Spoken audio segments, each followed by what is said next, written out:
Un sous-marin de la guerre froide pesant près de 1500 tonnes. Il fait partie de notre histoire navale. Une équipe d'ingénieurs navals saura-t-elle remorquer cette précieuse relique le long de la côte est du Canada sur une distance de 1000 km sans être pris dans une tempête?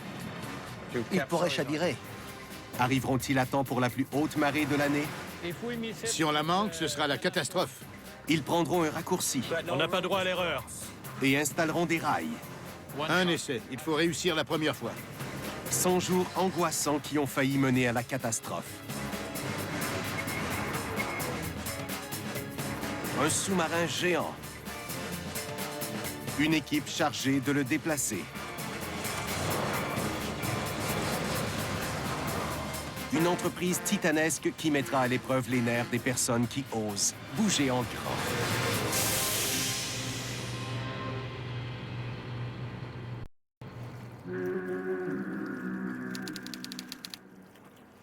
Halifax, en Nouvelle-Écosse. Une base charnière pour les escadres canadiennes et anglaises pendant la Seconde Guerre mondiale et la guerre froide. Des navires de guerre et des sous-marins étaient envoyés en mission de surveillance secrète, lourdement armés. De nos jours, Halifax héberge toujours la flotte atlantique. Mais les navires qui ont servi à mener les batailles du siècle dernier encombrent ces bassins. Parmi ceux-ci se trouve une flotte de sous-marins Oberon déclassés destinés au chantier naval de démolition. Le premier maître, Robert Harbour, est responsable des sous-marins de classe Oberon. Ils sont ici depuis 8 ans. Les batteries, le carburant et tous les autres liquides en ont été retirés, tout comme l'équipement secret. Ce que vous voyez en fait, c'est le ponton du sous-marin. C'est tout ce qui reste. Seuls 27 sous-marins de classe Oberon ont été construits. Ils ont été fabriqués au Royaume-Uni pour ensuite être déployés par les marines australiennes, brésiliennes, anglaises et canadiennes.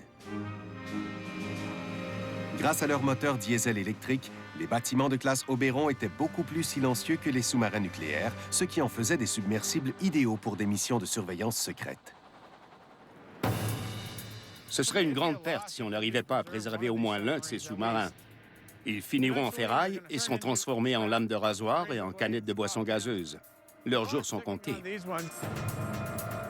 La flotte du premier maître Harbour est en fin de vie, mais quelqu'un viendra peut-être à la rescousse de l'un des bâtiments.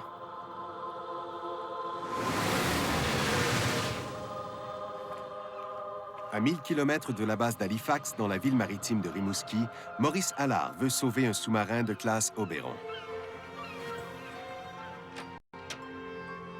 Il a servi à bord de ces navires pendant presque 20 ans. Les sous-marins de classe Oberon étaient les meilleurs du monde à l'époque. Ils étaient les plus silencieux. C'était nécessaire puisque notre tâche principale était d'écouter, ce qui exigeait de s'approcher sans être vu ni entendu. On partait en mer au beau milieu de la nuit et on revenait aussi en pleine nuit. Personne ne savait où on était ni ce qu'on faisait. Pour commémorer les missions des sous-marins de classe Oberon et pour attirer les touristes à Rimouski, Maurice et son équipe de bénévoles ont amassé plus d'1 million de dollars pour la construction du premier sous-marin musée au Canada. Il deviendra une attraction importante. Ce sera le seul sous-marin musée au Canada. Les gens viendront de partout pour le visiter, pour voir comment on y vivait et travaillait, pour comprendre le mode de vie à bord d'un sous-marin. Le sous-marin choisi pour représenter la classe Oberon est le NCSM Onondaga. L'Onondaga est un sous-marin gigantesque réputé pour sa solidité et sa furtivité. Il se compose de plus de 50 compartiments différents, protégés par une double coque en acier. Le vaisseau mesure 90 mètres de longueur et pèse 1400 tonnes. Les sous-marins de classe Oberon ont une coque si solide qu'ils peuvent plonger à presque 200 mètres de profondeur. Ils sont armés de 16 torpilles, chacune pouvant couler des vaisseaux ennemis.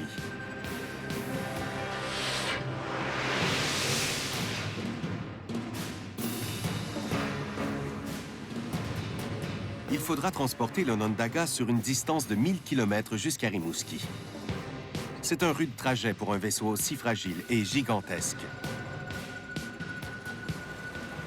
Maurice confie le déplacement du sous-marin au vieux loup de mer et ingénieur naval Donald Tremblay. Être en mer a été une passion toute ma vie. Je me fais vieux maintenant, mais ça m'a toujours passionné. Je ne connaissais rien d'autre que naviguer comme chef mécanicien sur un navire. Donald est l'un des plus formidables explorateurs maritimes du Canada. En 1964, il a découvert la plus grande épave du pays, l'Empress of Ireland, qui s'était échouée près de Rimouski.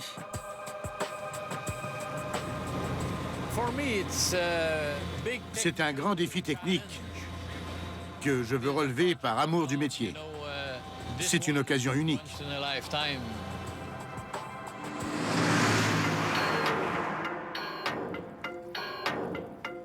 Relocaliser l'Onondaga causera plusieurs nuits d'insomnie à Donald. Quand le sous-marin a été déclassé en 2000, on a retiré ses batteries. Il ne peut donc plus naviguer par lui-même. Donald doit trouver un autre moyen de le transporter à Rimouski.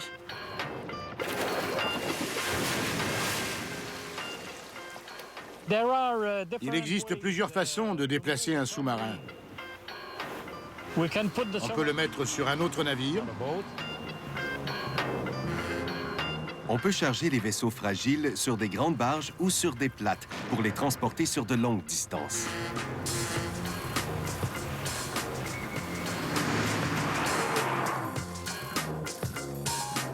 Quand le contre-torpilleur USS Cole s'est fait attaquer au Moyen-Orient en 2000, la coque était trop endommagée pour courir le risque de le faire naviguer jusqu'au bassin de réparation du Mississippi. Les responsables ont plutôt hissé le vaisseau sur le pont d'un transporteur submersible. Le prix de location d'un tel transporteur est d'1 million de dollars par semaine. Puisque c'est trop cher, Donald rejette cette option. La deuxième possibilité est de démonter le sous-marin, c'est-à-dire de le couper en morceaux, le mettre dans un grand camion et le transporter par voie terrestre pour finalement le remonter à Rimouski. Les sous-marins géants sont souvent construits par module.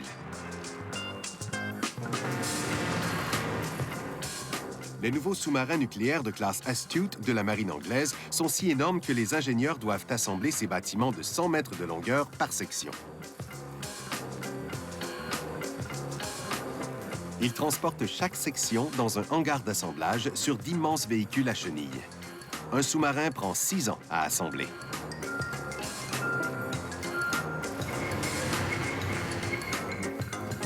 Découper puis remonter l'Onondaga risque de l'endommager et constitue une tâche fastidieuse.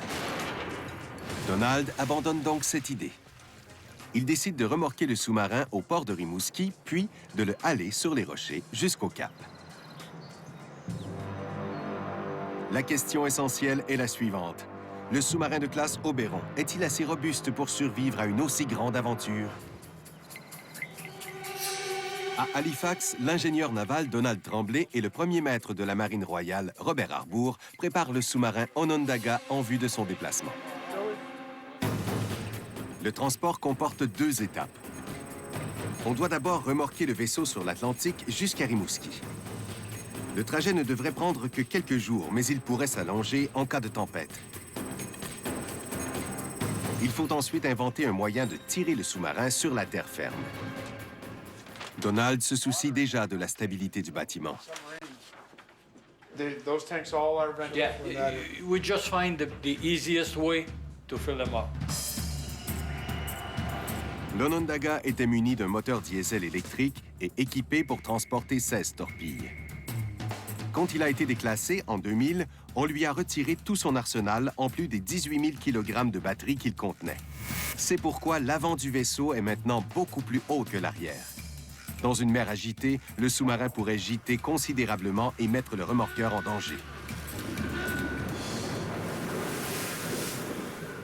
Pour éviter que le sous-marin chavire, l'équipe d'ingénieurs navals du premier maître Robert Harbour doit le stabiliser avec précision en remplissant d'eau de mer les ballastes qui se trouvent dans la coque du navire. 6 main ballast tank is proving. Shut 6 LP master blow. Shutting 6 LP tank sides. There we go. 6 LP tank sides and master blows are shut. Le premier maître à rebours a sa propre méthode pour vérifier l'assiette du sous-marin. Il faut 2 jours pour remplir les ballasts de 150 000 litres d'eau. Number 4, LP master blow intake sides are shut. Good to go, Des. L'équipage doit rendre le sous-marin complètement étanche pour éviter toute infiltration d'eau pendant le trajet.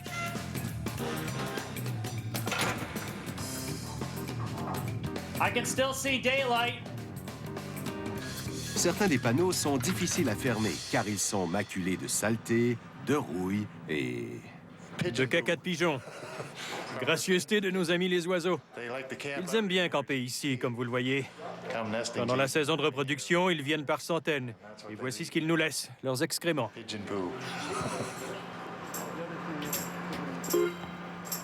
Le premier maître à rebours est si concentré sur le problème causé par ces fientes qu'il en oublie le malheureux officier qui se trouve en dessous. Je vais nettoyer la crotte de pigeon qui s'est accumulée. Ça va nous faciliter la tâche.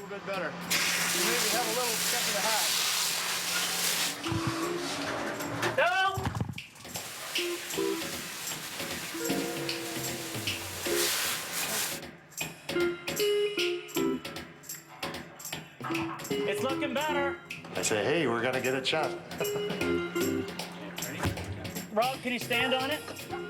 Joe.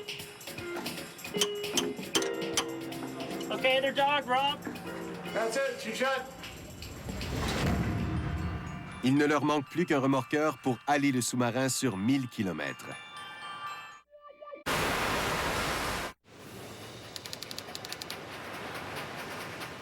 À Rimouski, Donald planifie déjà l'étape la plus difficile du déplacement. Il arpente le littoral afin de déterminer la meilleure méthode pour tirer le sous-marin hors de l'eau sur le rivage.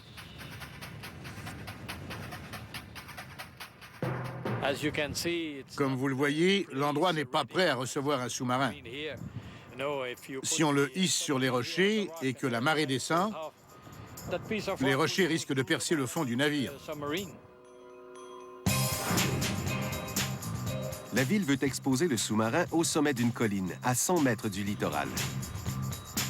Puisque Rimouski n'a pas de cale sèche, Donald projette de poser des rails pour haler le sous-marin sur la côte rocheuse. Il doit installer 100 mètres de rails sur une forte pente. 5 berceaux spéciaux maintiendront le vaisseau sur les rails. Pour que le sous-marin puisse flotter jusqu'au berceau, Donald aura besoin d'une marée atteignant une hauteur d'au moins 4,5 mètres. À Rimouski, cet été-là, il n'y aura qu'une seule nuit où la marée sera suffisamment haute, le 2 août, pendant 2 courtes heures. Donald ne peut pas se permettre de manquer cette étroite fenêtre temporelle.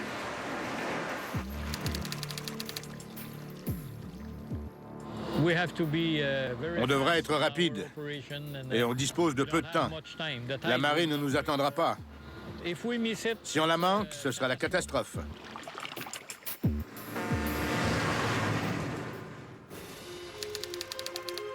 À Halifax, le remorqueur que Donald a loué pour haler le sous-marin est enfin arrivé. Malgré ses 40 années d'expérience, Joe Legg, le capitaine, est nerveux à propos de cette mission particulière. On s'est levé à 3h30 ce matin pour écouter les prévisions météo. Elles n'étaient pas bonnes. L'ennui, c'est qu'on ne sait pas à quoi s'attendre parce qu'on n'a jamais remorqué un aussi grand bâtiment. Partir malgré de mauvaises conditions météo n'est pas une bonne idée. Un brouillard épais retarde leur départ.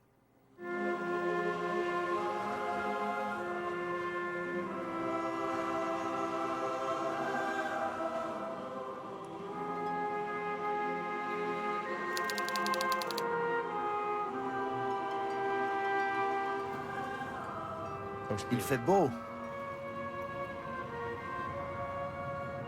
Avec l'aide du bon Dieu, tout ira bien pendant le remorquage. Avec 3 jours de retard, le sous-marin de classe Oberon entame son dernier voyage.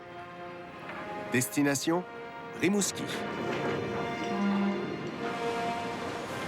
Everything all right there, Larry? Is she gone clear? It's on its way.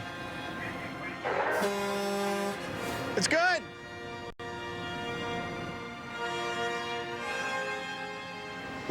Je suis soulagé de le voir enfin partir après tous les retards qu'on a subis.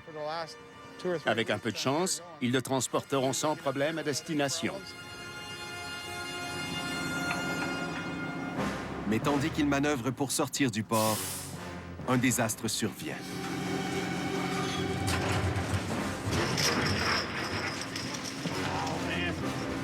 Un des deux câbles de traction se rompt sous la tension. We gotta go back to the dock. Tow bridle just bust. Jesus, well, what a disappointment. On dérive sur une mer étale, le sous-marin menace de bloquer le port. It's a very tricky maneuver now.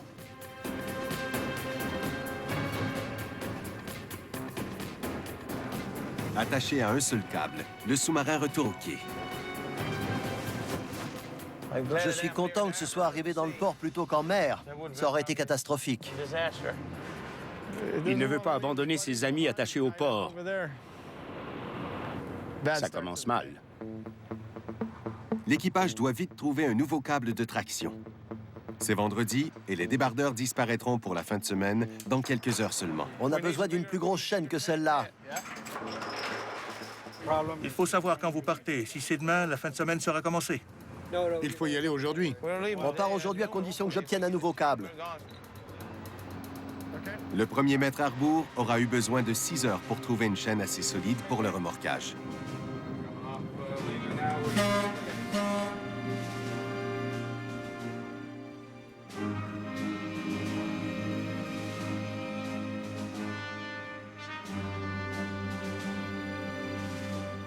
Ça devrait aller cette fois.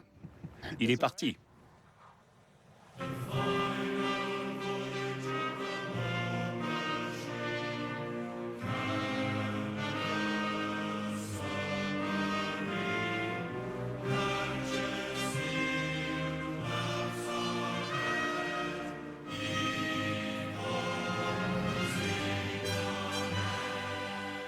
Tout semble en bon état.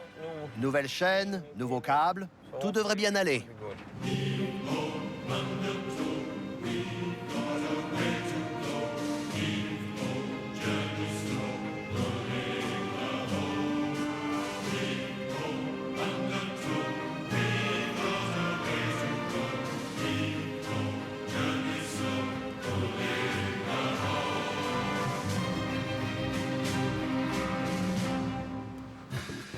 Une fois le sous-marin en route, l'équipe de Donald n'a que 2 semaines pour construire une voie ferrée géante à Rimouski.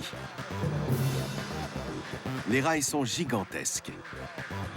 Chaque section pèse 5 tonnes. On va utiliser 6 sections comme celle-ci pour construire la rampe. Si la voie n'est pas terminée à l'arrivée du sous-marin, tout le projet risque de tomber à l'eau.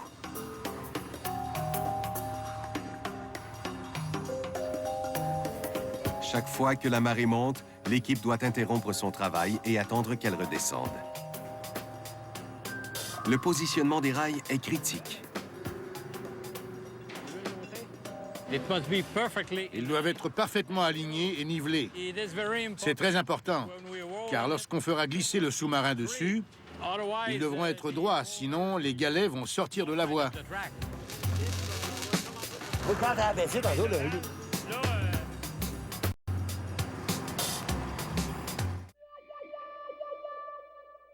Du 20 décembre Entre-temps, le remorqueur pénètre dans la portion de l'Atlantique où a eu lieu la tempête de l'Halloween 1991. C'est la saison des ouragans et la perspective d'une mer agitée inquiète le capitaine Joe. Un immense sous-marin comme celui-ci derrière nous, c'est comme un dragon cracheur de feu qui nous talonne. Les vagues peuvent s'élever à une hauteur de 7 à 9 mètres en l'espace de quelques heures. Le sous-marin peut chavirer. Il nous reste une grande distance à parcourir avant d'arriver à destination.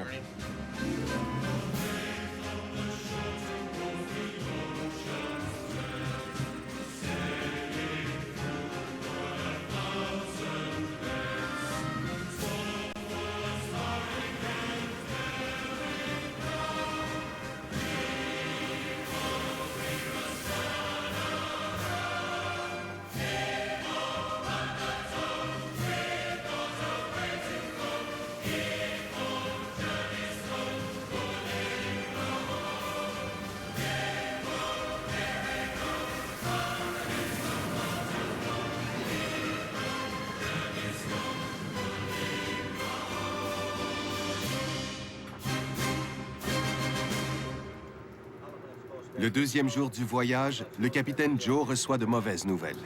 We have strong wind warning in effect.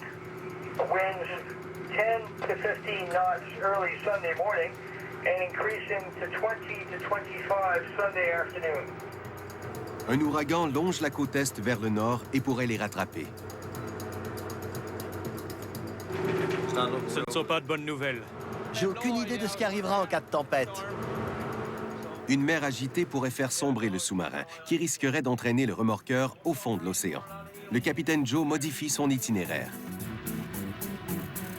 Il décide de dérouter le remorqueur dans un détroit serré au sud de l'île du Cap-Breton. Cette route est protégée des tempêtes, mais exige de naviguer à travers des écluses. Aller un sous-marin à travers une écluse étroite ne sera pas facile. On court le risque d'endommager son empennage quand l'eau entrera par les vannes, ce qui l'empêcherait de reprendre la mer. Pour guider le sous-marin, Joe a besoin d'un second remorqueur. Les deux capitaines doivent tendre les câbles de traction pour faire en sorte que le navire reste parallèle au mur de l'écluse.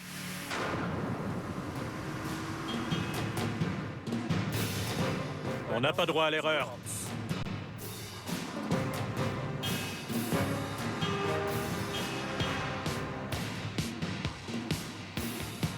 Ils devront le maintenir au centre de l'écluse, de sorte que s'il frappe le mur, il ne subira pas de dommages et n'en causera pas au canal. Si on perd le cap, on est dans le pétrin. Plus que 30 mètres. Tout va bien, capitaine. Vous êtes en plein centre. Le remorqueur arrière heurte le mur, tandis qu'il lutte pour maîtriser le sous-marin instable. Le sous-marin est dur à maîtriser.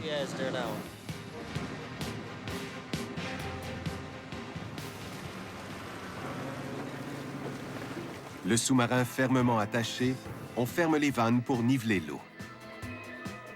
Prêt à fermer les vannes sud.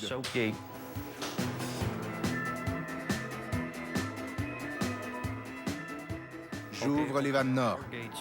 Bien reçu, quand vous voulez, capitaine. Les vannes sont ouvertes et prêtes pour votre départ. Lou, l'éclusier, se souviendra du jour où il a vu un sous-marin de classe Oberon. En novembre, après 35 ans de travail, je prends ma retraite. C'est le premier que je vois passer ici. C'est excitant.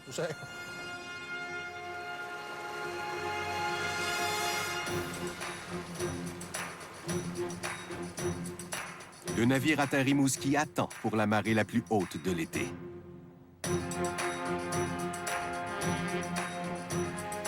Son arrivée attire des centaines de spectateurs. C'est une étape déterminante pour nous. Voyez le nombre de personnes qui sont venues pour le voir. On l'a annoncé à la radio il y a 20 minutes et toute la ville est venue.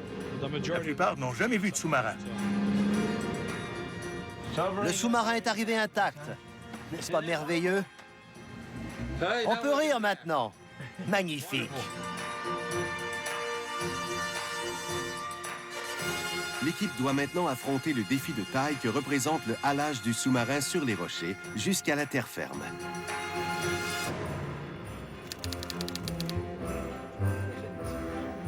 C'est le soir du grand déplacement à Rimouski.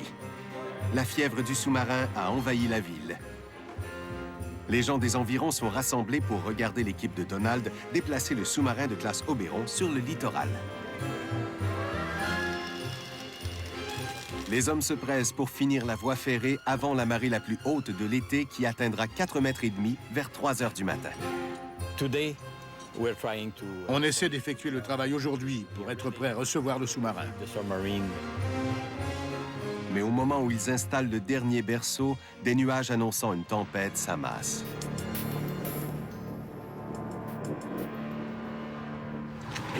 La pluie et la marée ne nous inquiètent pas. La marée montera de toute façon. Elle est toujours là. Mais avec le vent, on ne sait jamais. Tout dépend de la direction du vent et de la force qu'il aura quand il se lèvera. La coque est rongée par la rouille après des années de négligence. Donald a placé les berceaux sur les rails afin de les aligner avec précision sur les parties les plus solides de la face inférieure du sous-marin, les cloisons. Mais la tempête menace ses plans. Une mer agitée et des vents forts compliqueront la tâche consistant à aligner le navire sur les rails. Le sous-marin pourrait entrer en collision avec un des berceaux et percer sa coque. Donald doit évaluer les risques qu'un tel désastre survienne.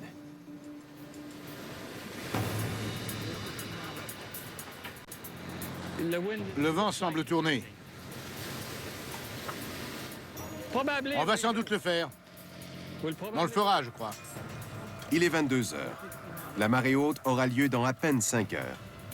Mais au fil de la nuit, la tempête rassemble ses forces. C'est pas la solution, c'est pas la température idéale. Non. Hein? Non, les gars sont tous là. Si Donald hale le navire maintenant, il profitera de la marée haute. Mais vu les conditions météo, il pourrait perdre la maîtrise du sous-marin. C'est le plus grand dilemme de sa vie. À 23h40, il prend une décision. On le sait pas. Ah non, mais à la minuit, il va être trop tard. Oh non, fini. Jusqu'à 3 heures. C'est bon. Donald conclut que la tempête représente un risque important et annule le remorquage. Son équipe est stupéfaite. Va reporter ton linge à la maison. C'est cancellé. Ah ouais? Ouais. C'est cancellé.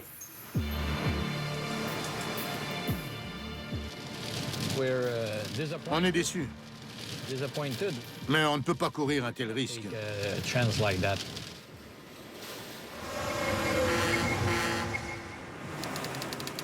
Le lendemain, Donald retourne à Rimouski. Ce soir-là, la marée sera à peine plus basse que la veille. Si la tempête se calme, Donald aura droit à une seconde chance.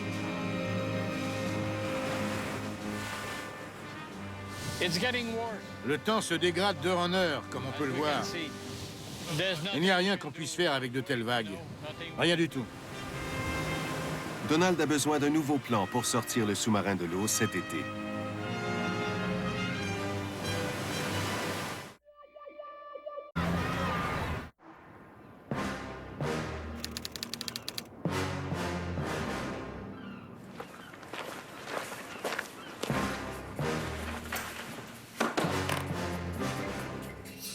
On a un nouveau plan.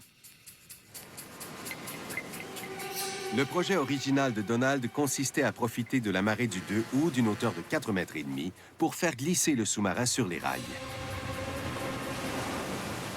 Nous sommes maintenant à la mi-août et la marée est descendue à 4,25 mètres. Le sous-marin est trop bas pour atteindre les rails. Donald pourrait sortir de l'équipement lourd du navire pour augmenter sa flottabilité. Mais les sous-marins sont construits de l'intérieur vers l'extérieur. Pour sortir un objet plus gros qu'une chaise, il faudrait percer de grands trous dans la coque du sous-marin, ce qui nuirait à sa solidité structurale. Donald décide donc de prolonger la voie ferrée dans la mer. Mais il est sur le point de découvrir que construire une voie ferrée dans l'eau représente un défi de taille.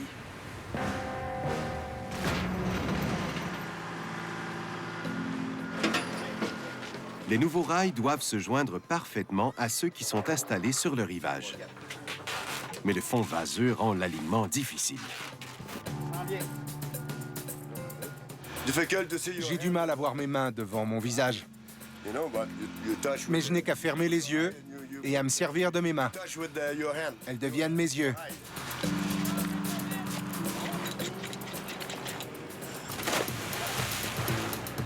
Danny, le plongeur, doit souder les rails ensemble. Mais utiliser une soudeuse à arc électrique dans des eaux troubles et profondes exige une extrême vigilance.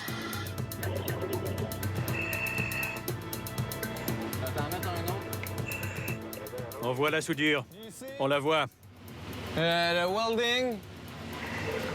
Puis le jet de lumière. L'électricité est dangereuse pour mon plongeur. Je l'écoute constamment. Et on travaille ensemble. Entre-temps, Donald se prépare à escorter le sous-marin autour du port pour l'aligner avec les rails avant la tombée de la nuit. Le temps est venu.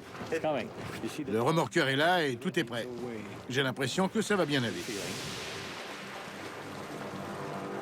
Le remorqueur lutte pour rester attaché au vaisseau dans les eaux agitées. Puis, l'impensable survient encore une fois.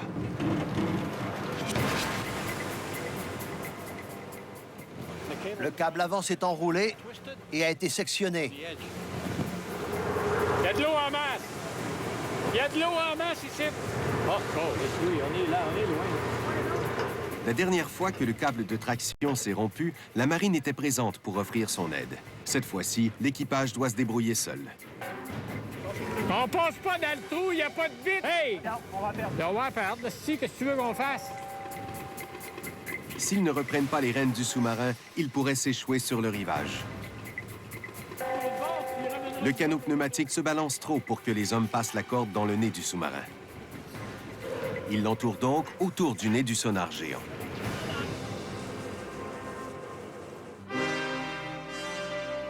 Le premier maître à rebours est venu surveiller le halage de ce soir. Il est inquiet.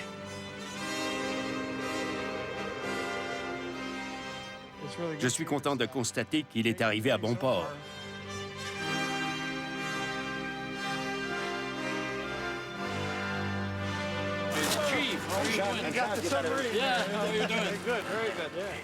C'est ce qu'on va faire. On va commencer vers 22h30. Les sous-marins sont toujours plus efficaces à la noirceur. Oui, toujours. Tout est prêt. On attend la marée. Voilà.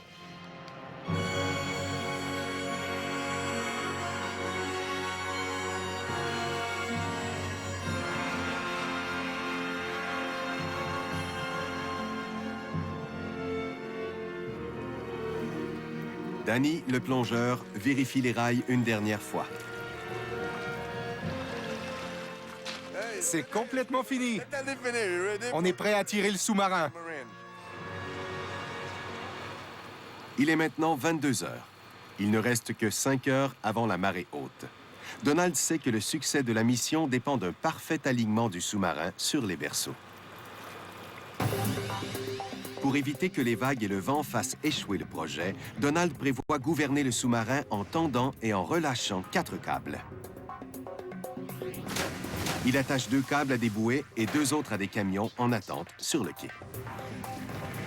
Il doit coordonner les mouvements des camions avec précision pour suivre la marée et contrer les vagues afin de faire en sorte que les berceaux soient alignés sur les cloisons de la coque. Il est essentiel que le sous-marin se pose adéquatement sur les berceaux. Si les cloisons ne sont pas parfaitement alignées, le navire ne sera pas stable et il risque de tomber quand la marée descendra.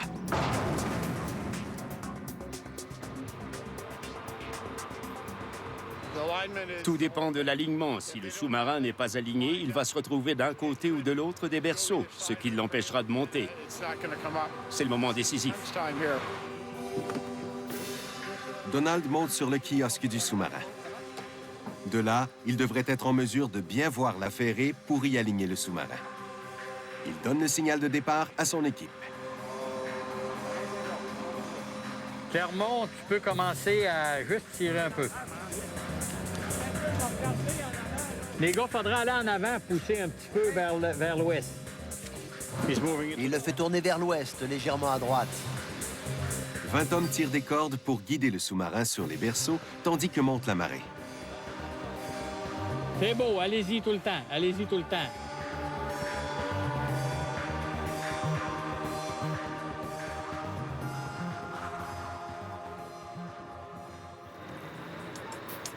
Il est 1 heure du matin. Il ne reste que 2 heures avant la marée haute, moment où la coque du sous-marin devra être correctement placée au-dessus des 5 berceaux. Oui, allez plus vite.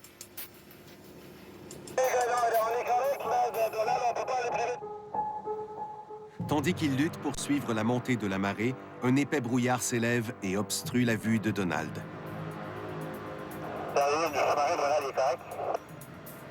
Il est correct, mais je vois plus mes alignements, trop de brume. C'est pas que je vois plus mes alignements. Fourré avec la brume. Donald ne voit pas ce qui se passe.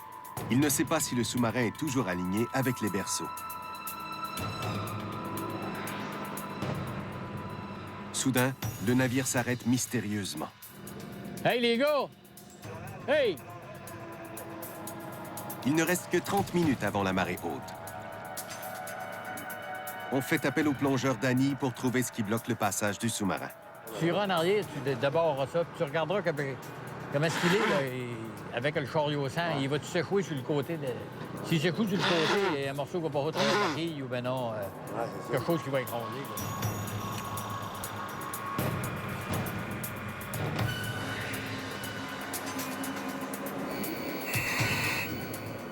Danny découvre que certains des galets servant à entraîner le sous-marin sont coincés par des débris. Il les nettoie et les aligne. La marée est à son plus haut et le sous-marin est en position. S'il n'est pas parfaitement aligné en ce moment, Donald pourrait faire face à un désastre. D'ici 10 minutes, l'eau qui descend va entraîner le sous-marin avec elle. Ils vont manquer l'occasion de le monter. Ils sont si près du but. Ça passe ou ça casse. Le sous-marin en place sur les berceaux, Donald peut entamer la deuxième étape du remorquage. Tirer le sous-marin hors de l'eau.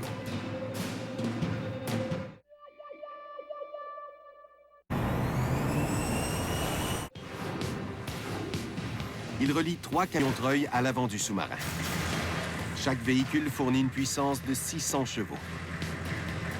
Donald espère qu'ils seront assez puissants pour haler le sous-marin le long de la rampe.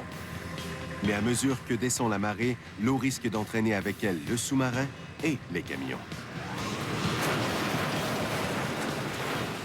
Donald a besoin d'augmenter la force de traction. Il décide d'utiliser un vieux truc de marin, un palan, qui accroîtra la puissance des camions. Ce système composé de 11 poulies multiplie par 11 la force de traction. Donald mise sur la possibilité que le système soit assez puissant pour tirer le sous-marin sur 100 mètres, même si la marée descend. Un essai. Il faut réussir la première fois. 700 mètres de câbles d'acier relient les camions-treuils au sous-marin.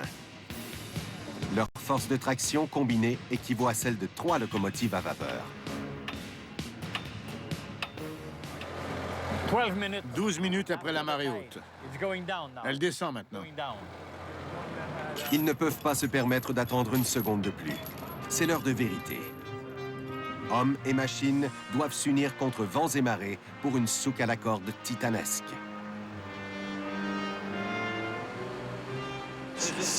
C'est comme un orchestre. Chacun fait ce qu'il a à faire. Tout semble bien fonctionner, jusqu'à maintenant. 40 ans après le déploiement de l'Onondaga, il revient doucement sur la terre ferme. C'est de bon augure.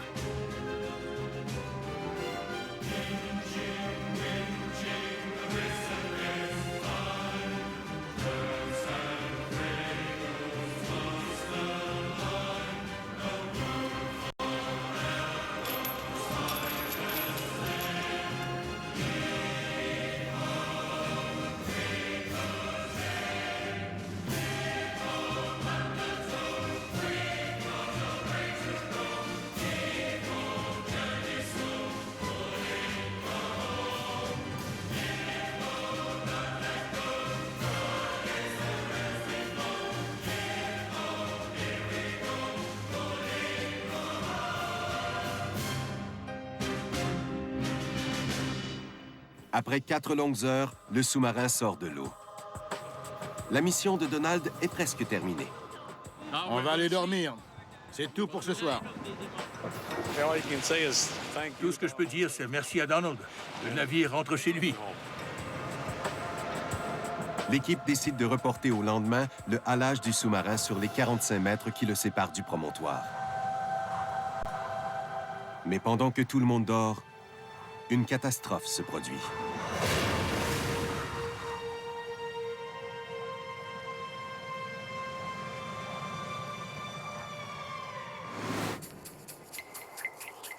C'est un lever du jour déchirant à Rimouski. Le sous-marin est peut-être démoli. Donald arrive le premier sur les lieux. Il a hâte de découvrir ce qui s'est passé. C'est arrivé à 6h18 ce matin.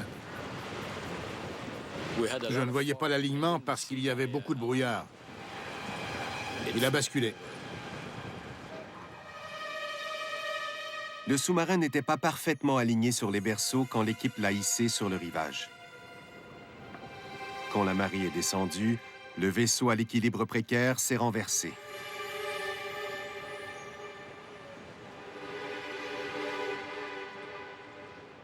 Je n'ai pas encore rassemblé mes esprits. Je ne sais pas ce que je ressens exactement. C'est triste. C'est comme perdre un bébé. Le voir ainsi après 8 ans de travail. On inspecte la coque pour faire état des dommages. Spider-Man! L'équipe est soulagée de constater que la coque est intacte. Donald peut maintenant se concentrer sur une opération de sauvetage. L'équipe travaille sans relâche pendant 2 semaines pour réparer et replacer les berceaux. Il faut redresser le sous-marin le plus vite possible et le remettre sur la terre ferme avant le gel de l'hiver.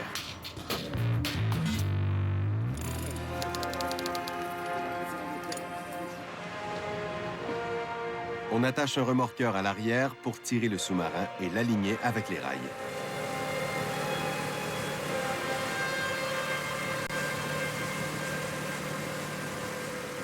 Mais les travailleurs sont tellement pressés qu'ils tirent trop loin et trop vite, de sorte que le sous-marin dépasse les rails. Non, mais écoute, il est pas mal proche des roches. Ils utilisent un camion-treuil pour redresser l'arrière. Mais leurs manœuvres irrégulières font basculer le sous-marin. Hop, il est parti! Il est parti! Ah, mon job.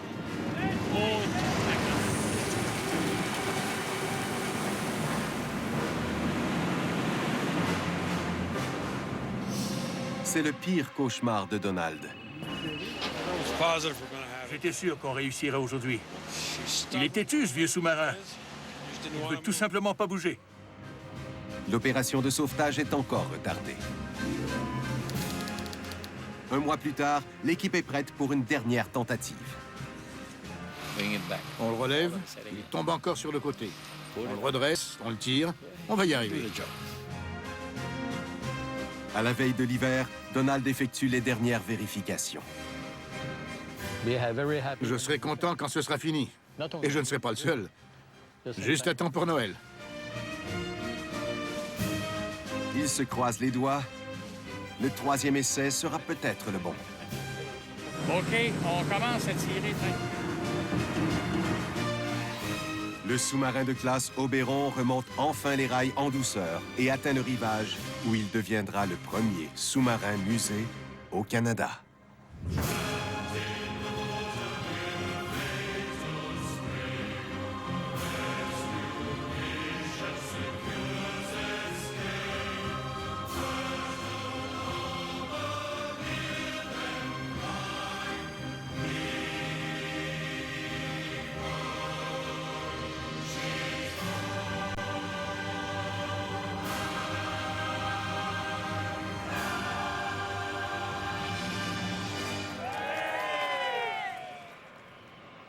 Ils réussissent juste à temps pour l'hiver.